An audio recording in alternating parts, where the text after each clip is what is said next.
अब देखिए हम गति यानी कि अध्याय 8 में ग्राफीय गति से गति के समीकरण का निगमन करेंगे, जो वेरी इम्पोर्टेंट है, एग्ज़ाम में भी आते हैं। बहुत ध्यान से आप देखिए एक एक को। 3 गति के समीकरण हैं।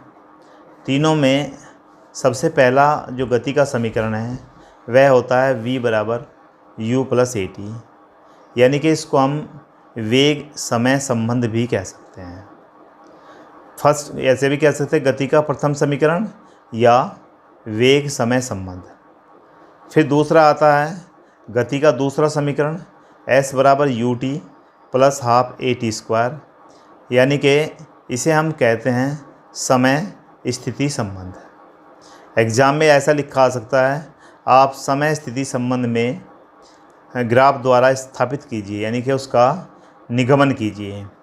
या थर्ड होता है 2as बराबर V square minus U square, इसे हम वेग स्थिति संबंध भी कहा जाता है। यानी कि v बराबर u प्लस ए टी को हम क्या कह सकते हैं, वेग समय संबंध। s बराबर यू टी प्लस हाफ ए टी स्क्वायर को हम क्या कहते हैं, समय स्थिति संबंध। और 2as is equal to V square minus U square को, या v square is equal to U square plus 2as को वेग स्थिति संबंध से भी बताया जा सकता है। अब देखिए इसमें u आया, u स्मॉल u है, ये वस्तु का प्रारंभिक वेग होता है, v वस्तु का अंतिम वेग होता है, a स्मॉल a त्वरण होता है, स्मॉल t समय होता है और s दूरी होता है।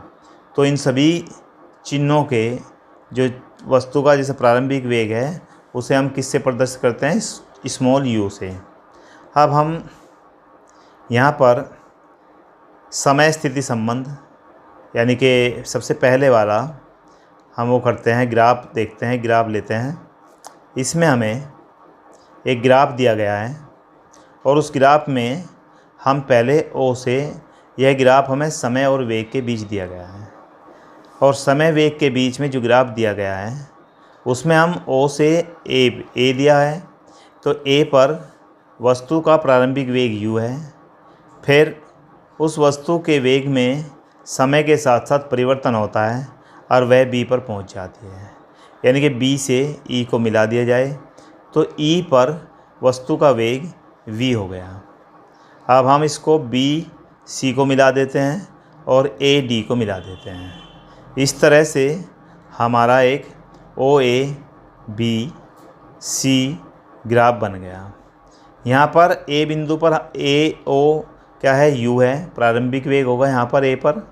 और अगर हम बात करें BC की तो BC किसके बराबर होगा, EO के बराबर होगा।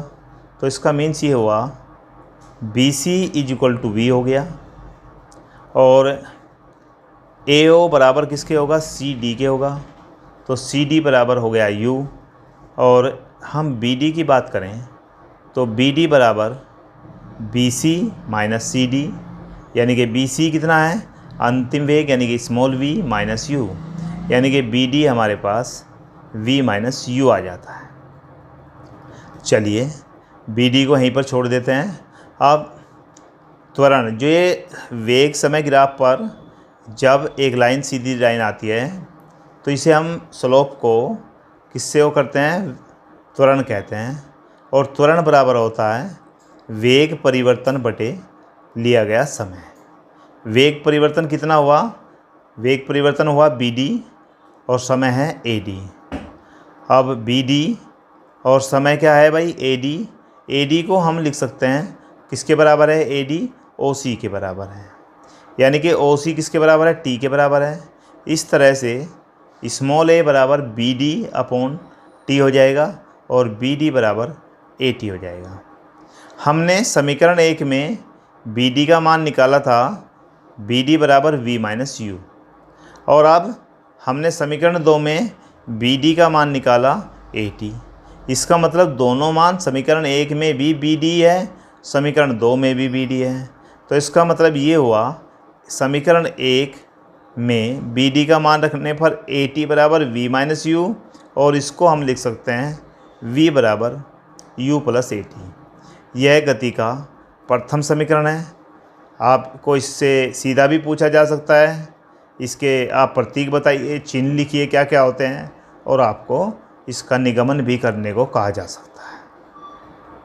अब आगे आता है गति का द्वितीय समीकरण। अब ध्यान दें, इसको गति के प्रथम समीकरण को हम क्या कहते हैं, वेग समय संबंध। अब आता है गति का द्वितीय समीकरण, यानी कि समय स्थिति संबंध। यह होता है s बराबर U T plus half A D square. हमने एक ग्राफ बनाया, किसके बीच बनाया, वेग समय के बीच, समय एक्स एक्सिस पर और वेग वाई एक्सिस पर। अब जो स्लोप होता है ग्राफ का, उसे हम क्या कहते हैं, त्वरण कहते हैं। और त्वरण के नीचे वाले भाग के क्षेत्रफल से वस्तु द्वारा तय की गई दूरी प्राप्त की जाती है। फिर समझिए, वेग समय ग्राफ में जो एक तिरछी लाइन है उसे हम स्लोप कहते हैं, और यह स्लोप क्या होता है, त्वरण होता है। और स्लोप के नीचे का क्षेत्रफल क्या कहलाता है, दूरी कहलाता है।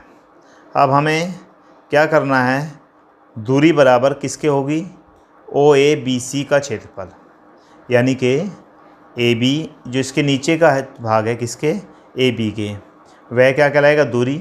तो ए बी का क्षेत्रफल, ए बी के नीचे का क्षेत्रफल हमने इसको मिला दिया ओ से ए को और बी सी को, तो यह बन जाता है ओ ए बी सी का क्षेत्रफल। अब भैया ओ ए बी सी जो है वो एक समलंब है, और यह दो चित्र से मिलकर, दो प्रकार के चित्र से मिलकर बना है। एक आयत है और एक समकोण त्रिभुज है। अब हम इसको दो भागों में अलग अलग लिख लेते हैं। ओ ए बी सी के क्षेत्रफल को हम आयत ओ ए डी सी का क्षेत्रफल प्लस त्रिभुज ए बी डी का क्षेत्रफल, और त्रिभुज ए बी डी क्या है, समकोण त्रिभुज है। अब आयत का क्षेत्रफल क्या होता है, लंबाई गुना चौड़ाई होती है। और लंबाई क्या है, ओ ए इंटू ओ सी, या ओ सी इंटू ओ ए लिख सकते हो। त्रिभुज का क्षेत्रफल होता है समकोण त्रिभुज का 1/2 आधार गुणा ऊंचाई। आधार कितना होगा, ए डी, और इसकी ऊंचाई बी डी। हम ओ ए को यू लिख सकते हैं, ओ सी को टी, और 1/t ए डी को ओ सी लिख सकते हैं, और बी डी को बी डी ही रहने दें। अब भैया यू टी प्लस हाफ ओ सी क्या हो जाएगा, टी, और बी डी किसके बराबर है, हमने पिछले वाली इक्वेशन में दिखा था, बी डी बराबर है ए टी स्क्वायर, या आप बी डी को वी माइनस यू भी लिख सकते हैं। आप ऐसे लिखिए जैसे पहले अभी किया था, बी डी बराबर किसके है, ए टी के।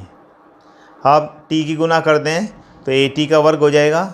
इस तरह से गति का द्वितीय समीकरण का निगमन s बराबर U T plus 1/2 A T square आ जाता है। अब हम गति का तृतीय समीकरण की बात करें, इसे कहते हैं वेग स्थिति संबंध के लिए समीकरण। यह होता है 2as equal to V square minus U square, यानी कि वस्तु के द्वारा एक समान त्वरण a से t समय में तय की गई दूरी, a से त्वरण a से t समय में तय की गई दूरी। तो दूरी किसके बराबर होगी, ए बी के नीचे का क्षेत्रफल के बराबर होगी।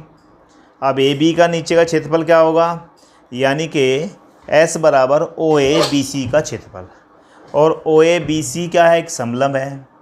अब आपको पता है समलंब का क्षेत्रफल क्या होता है, 1/2 समानांतर भुजाओं का, समानांतर रेखाओं का योग गुणा उनके बीच की दूरी।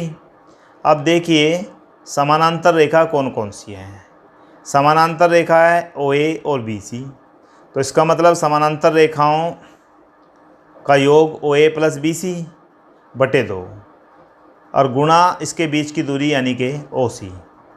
अब देखिए S बराबर ओ ए क्या है, प्रारंभिक वेग u, बी सी क्या है, अंतिम वेग v/2, और ओ सी क्या है, t। अब हम एक काम करें, गति का प्रथम समीकरण होता है v बराबर u प्लस ए टी। यहाँ से अगर t का मान निकालें तो t बराबर आ जाता है, ये यहाँ पर थोड़ा सा मिस्टेक हो रहा है, u माइनस वी लिखा हुआ है, ये आएगा v minus U upon T, sorry v minus U upon ए।